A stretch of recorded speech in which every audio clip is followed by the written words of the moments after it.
Fala pessoal, beleza? Eu sou o Fábio, sejam muito bem-vindos ao canal de resenhas dos Perdidos no Tempo, onde a gente bate papo e troca ideias sobre quadrinhos, RPG e assuntos relacionados. Então se liga aí que a resenha de hoje já vai começar e a gente vai seguir viagem aqui no Cultos Inomináveis. Quem tá ligado no movimento, quem já tá inscrito no canal, sabe, a gente tá fazendo uma série de vídeos sobre o Cultos Inomináveis, explorando capítulo a capítulo o livro, para trazer informações do lore, do sistema, tudo que foi interessante para vocês terem uma ideia geral de como é que funcionam as coisas aqui, beleza?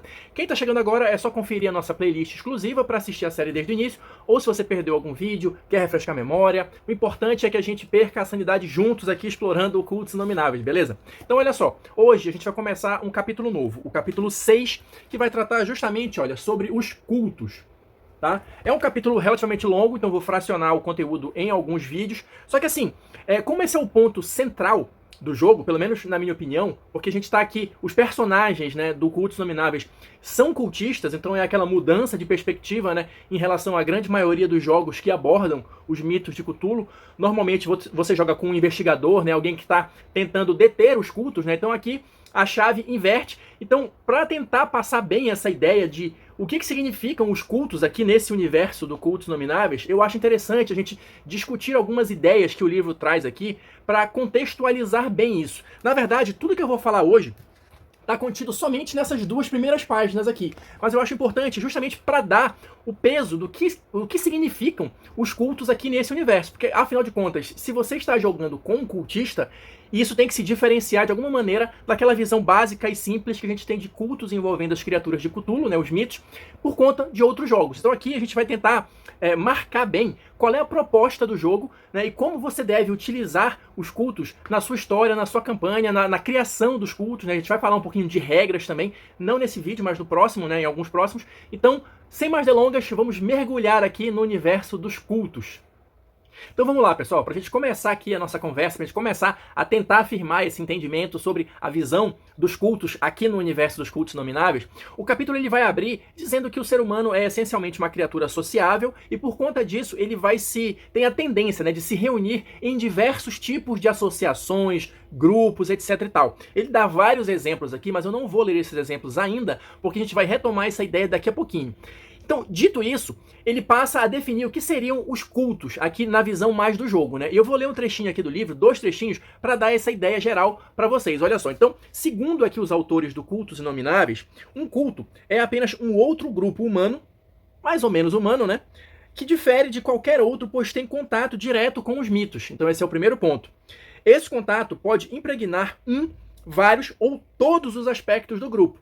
Assim, os mitos podem ser um meio para atingir metas mundanas, como riqueza e poder, ou talvez seja o contrário, e os mitos sejam um objetivo a ser alcançado usando todos os meios possíveis. Então assim, já começa a tentar dar uma profundidade maior para o que seriam os cultos aqui, né? E ele segue dizendo o seguinte, num outro parágrafo mais adiante.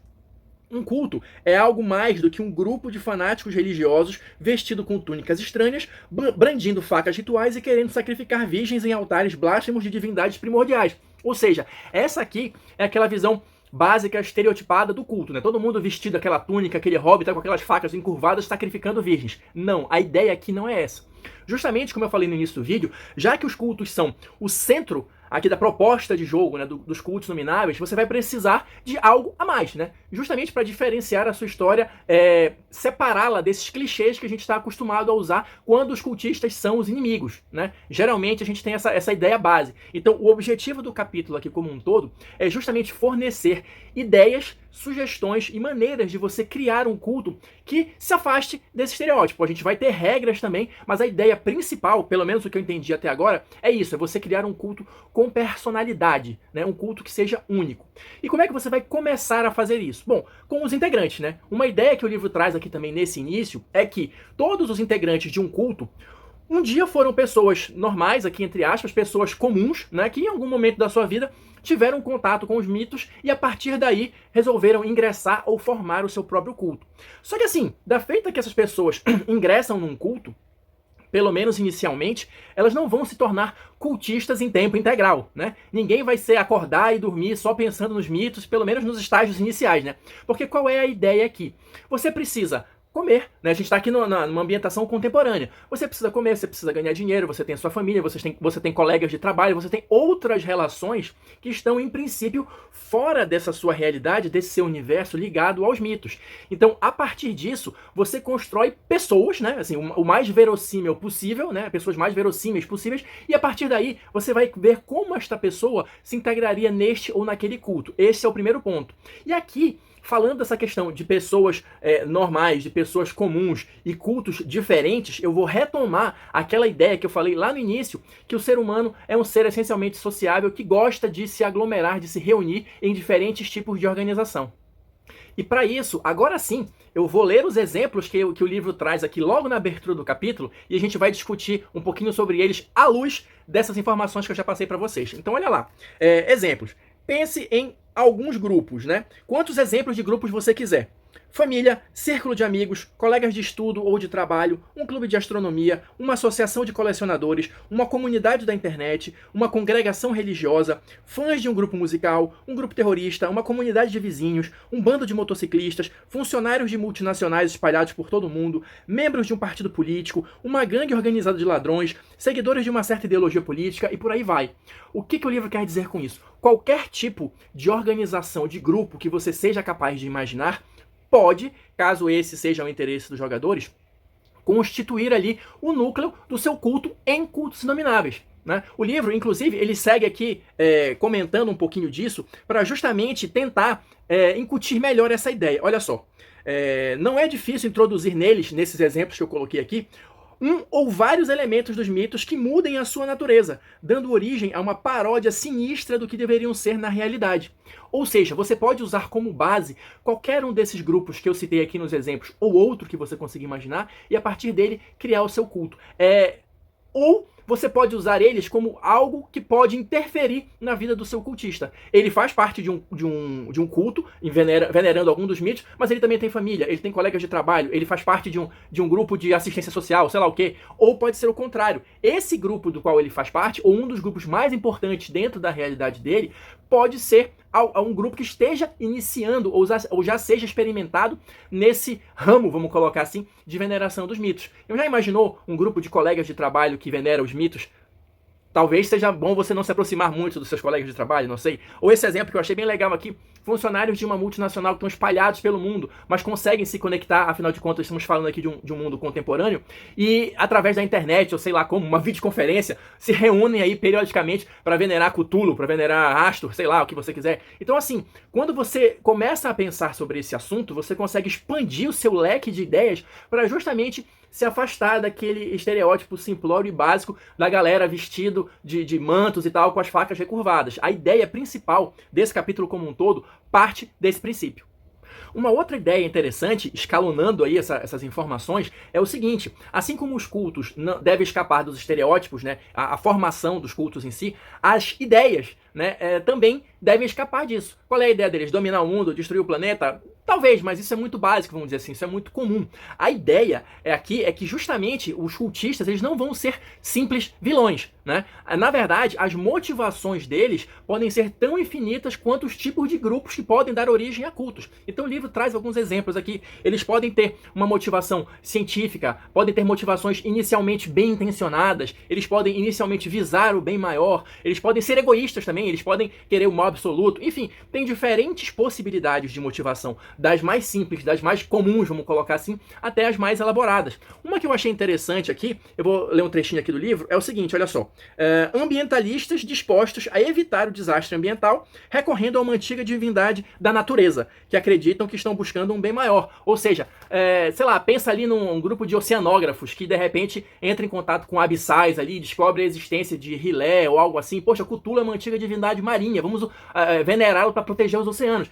É uma causa inicialmente nobre, ou melhor dizendo, é uma causa nobre. Então o seu propósito inicial pode ser algo bom, mas ao longo do caminho as coisas tendem a mudar um pouco de perspectiva, né? O detalhe aqui é você sempre ir descendo rumo à espiral da loucura.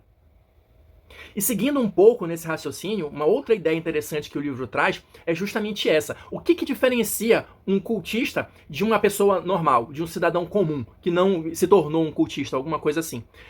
Bom, primeiro, a maioria das pessoas, ao ter contato com os mitos, ela vai ou morrer, né, ou ficar louca. E apenas uma pequeníssima parcela das pessoas, ao entrar em contato com os mitos, não vai perder completamente a sanidade ou não vai morrer. É essa pequena parcela que vai formar os cultistas. E assim, eles têm um diferencial, eles têm um fascínio que consegue suplantar o horror instintivo de você presenciar ou descobrir algum tipo de conhecimento relacionado aos mitos. Agora, detalhe importante, eventualmente, mais cedo ou mais tarde, ele será corrompido. Seja física, seja mentalmente, seja os dois juntos, enfim. Em princípio, não sei se o livro vai dar alguma chance de escapatória aqui em algum momento, mas em princípio o seu cultista, assim como qualquer outro personagem em jogos envolvendo os mitos de Cthulhu, está fadado a se dar mal das piores maneiras possíveis. É só uma questão de tempo. Afinal, a gente não pode esquecer que tudo que está ligado aos mitos de Cthulhu simplesmente não é humano, é algo incompreensível, né? Eu acho que eu falo isso quase em todos os vídeos. A ideia central do jogo também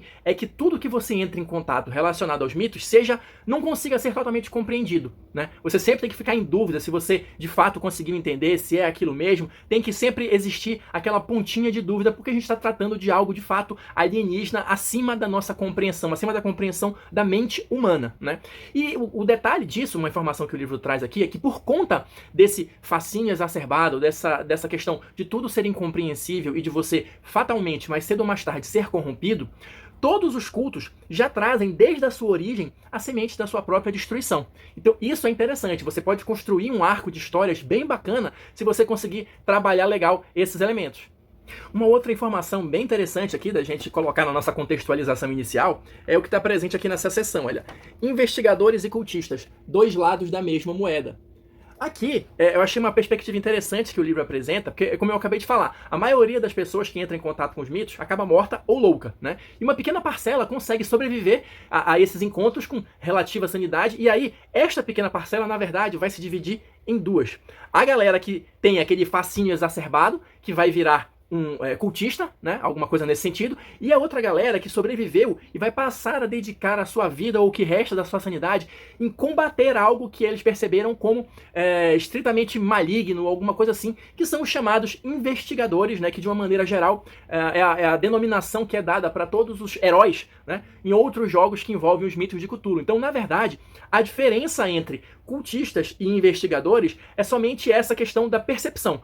Alguns percebem os mitos como algo, como um meio para alcançar o fim, como uma fonte de poder ou alguma coisa nesse sentido, enquanto outros percebem aquilo como um mal absoluto que precisa ser combatido e um senso de preservação da humanidade, alguma coisa nesse sentido. Então, no final das contas, cultistas e investigadores são apenas dois lados da mesma moeda, pessoas que tiveram contato com esse universo expandido aí dos mitos, mas que escolheram agir a partir disso de maneiras diferentes.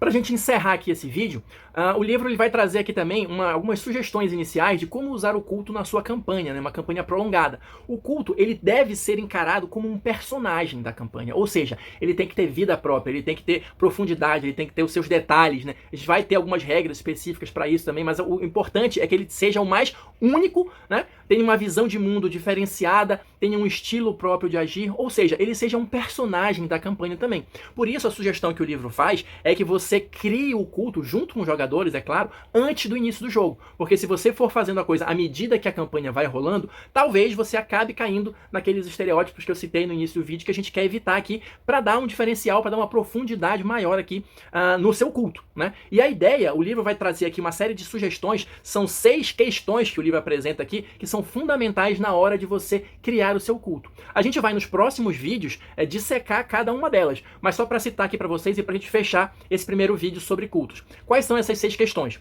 A origem do culto, os objetivos do seu culto, a organização, o recrutamento, como é que isso se dá, particularidades específicas e a simbologia que esse culto vai utilizar. Ou seja, com isso a gente encerra aqui essas informações iniciais, né, para dar essa ideia, expandir a mente aí em relação aos cultos, e a partir dos próximos vídeos a gente vai mergulhar mais a fundo nessas questões, beleza? Então, eu vou ficando por aqui, espero que vocês tenham curtido, quem acompanhou até agora, muito obrigado, deixa aí o seu like, seu dislike, seus comentários, que são sempre muito importantes, pra gente continuar trocando ideias aí aí para eu saber o que vocês acharam dessa nova apresentação, dessa nova perspectiva em relação a cultos envolvendo os mitos de Cthulhu, beleza? Então a gente se encontra na próxima resenha.